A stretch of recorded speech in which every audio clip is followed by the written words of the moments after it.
E pra të nderuar miq, ja ku po ritakojemi sërish së bashku, pasditja në shtëpinë e Big Brotherit ka qenë shumë e nxehtë. Krahasuar me momentet të cilat i kaloi Laerti dhe Gjesti, të cilët po grindeshin jashtë shtëpisë së Big Brotherit, siç duket Laerti nuk po e përballon dot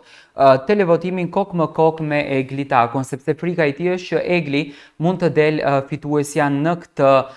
pikë të lojës. Laert Vasili po grindej me Gjestin, më pas në këtë grindje u përfshin edhe Danja, Jozi, Loredana, të cilët janë kundër marrëdhënies së çiftit, do me thënë të gjithë duke akuzuar Eglin edhe Gjestin se janë mashtrues, janë manipulator, po përdorin veten e tyre vetëm për të shkuar në finale, dhe tashmë Egli që nuk ka lojë dhe vetmja pikë që i ka mbetur të lidhet me Gjestin dhe të vazhdon drejt këtij suksesit. Ndërsa Egli thotë që mos u grind me Laertin, lëre, ai tash kështu do ta përjeton, dhe në anën tjetër Gjesti i thot Egli të pozicionuar të dy tek sauna që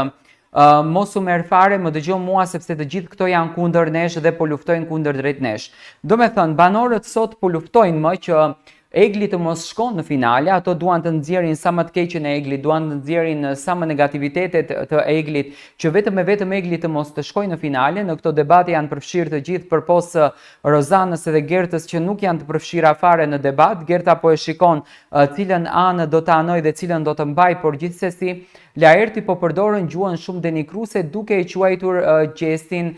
edhe mistrec. Mistrec nuk është fjalë e lehtë, gjatë një bisede që kanë bërë me Danjën, po e quan Gjestin mistrec. Danja i thot Laerti që Gjesti e ka të vetmen mundësi për ta shpëtuar Eglin, që Egli të lidhet, sepse Egli nuk po bën asnjë gjë tjetër në këtë shtëpi, vetëm që po rikot, ndërsa Laerti është shumë i inatosur, është shumë i tensionuar, edhe Jozi i thot që Egli është një vajzë kot, unë ja kam thënë të gjitha këto gjëra shumë herët. Do me thënë, banorët tashmë po e shohin Eglin si një pretendente shumë të fortë për të qenë finaliste, dhe përzgjedhja që bëri Rozana për finalistin e dytë e krijoi këtë luftën e madhe, e krijoi këtë sfidën e madhe brenda në shtëpi, që tani në këtë pikë të situatës banorët po grinden duke mos kontrolluar se çfarë po përdorin nga gjuha e tyre. Gjesti është shterur zëri duke bërtitur, Laerti gjithashtu, do me thënë e kanë marrë këtë nominimin shumë afër vetes, edhe pse unë mendoja që banorët do të qetësohen, do t'ia lejnë çështjen fatit, do kalojnë momente të bukura, do kalojnë momente fantastike, por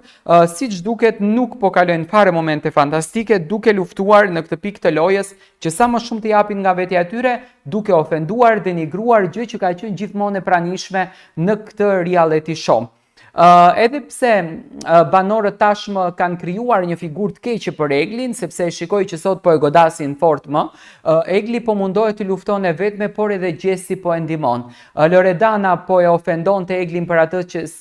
se çfarë kanë folur, dhe Egli po i thonte që lidhja jote me Jozin nuk është e përmbajtme. Banorët në asnjë mënyrë nuk besojnë në ndjenjat e Gjestit, në ndjenjat e Eglit, se është e vërtetë, është një dashuri e mundshme, por të gjithë mendojnë se është një gënjeshtër. Edhe Danja, e cila ishte shoqja e Eglit në këtë rast, është kthyer Eglit kundër, duke menduar që Egli thjesht po përdorën Gjestin për të arritur në finale, sepse këtë gjë e ka të vetmen arsye për të shkuar në finale. Dua të marr mendimin tuaj, si u duket kjo qasje e banorëve kundër drejt Gjestit edhe Eglit, dhe pse po bëhet e gjithë kjo luftë e madhe në shtëpinë e Big Brotherit, pse gjithë kjo urrejtje e madhe sidomos kundër drejt Gjestit.